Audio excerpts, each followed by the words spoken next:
मांगे थी सरकार के समक्ष लंबित पड़ी थी? देखिए, राजस्थान प्रदेश ने किसानों के हित में पहले से ही कई कल्याणकारी योजनाएं हम लोगों ने चला रखी है और किसान संघ के प्रतिनिधियों के साथ जो भी वार्ता हुई माननीय मुख्यमंत्री जी के नेतृत्व में, उनकी 80 मांगे थी और 80 मांगों से लगभग 59 मांगे उनकी पूरी की जा चुकी हैं। कम्युनिकेशन का गैप था, इस कारण से उनको योजनाओं की जानकारी पूरी तरह से नहीं मिल पा रही थी। लेकिन जब आपसी संवाद हुआ, चर्चाओं के दौर चले, तो किसान संघ ने इस पर अपनी सहमति दी है कि राजस्थान का कृषि के प्रति, किसान के प्रति जो रुझान है वो संवेदनशील तरीके से हो रहा है और हम कोशिश करेंगे कि किसानों को मिलने वाली सुविधाओं का सरलीकरण करके उनको मिले।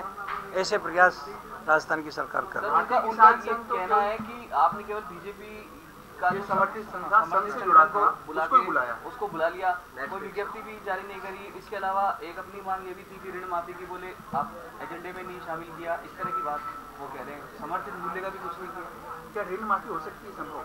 देखिए, कई राज्यों में ऋण माफी की कार्य योजना बनी है, स्वीकृति जब उन्होंने अपने घोषणाएं भी की है और निश्चित रूप से जब पूरे देश में इस प्रकार के फैसले होंगे तो संभवतः सरकार भी ऐसे प्रकरणों को देखेगी। और वैसे भी यदि हम बात करें तो कांग्रेस के शासन के काल से हमारे 3 वर्ष का जो शासन काल रहा है उसमें किसानों के हित में 2279 करोड़ रुपए का मुआवजा देने का काम सरकार ने किया है और इसी प्रकार फसल बीमा योजना के अंतर्गत भी कांग्रेस शासन में लगभग 536 करोड़ रुपए कंपनियों को ज़्यादा दिए, न कि किसान को। और हमारी सरकार के वक्त में 700 करोड़ से ज़्यादा का पैसा किसानों के खातों में ट्रांसफ़र करने का काम हमारी सरकार ने किया है। यही नहीं, हम लोग ये भी कोशिश करेंगे कि बीमाओं को किस प्रकार सरलीकरण किया जाए ताकि किसान को नुकसान होना फ़ायदा मिले। 14 दिन 15 दिन में यदि फसल की बुआई के बाद फसल नहीं उगती है तो उसको भी 25% मुआवजा किसान को दिया जाए।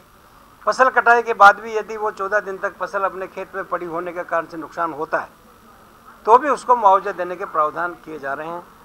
और सरकार और माननीय मुख्यमंत्री जी कोशिश कर रही है, जैसा कि अभी कोऑपरेटिव के जो ऋण थे वो पहले मार्च तक थे, उसको बढ़ा के 30 जून तक किए गए हैं चुकाने वाले लोन भी।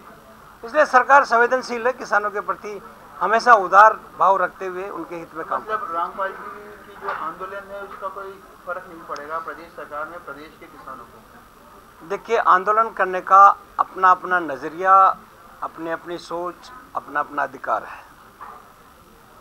कोई भी संस्था, कोई भी संगठन आंदोलन करती है, उनके विषय होते हैं और ऐसे विषय होंगे तो ऐसा कोई परहेज नहीं है।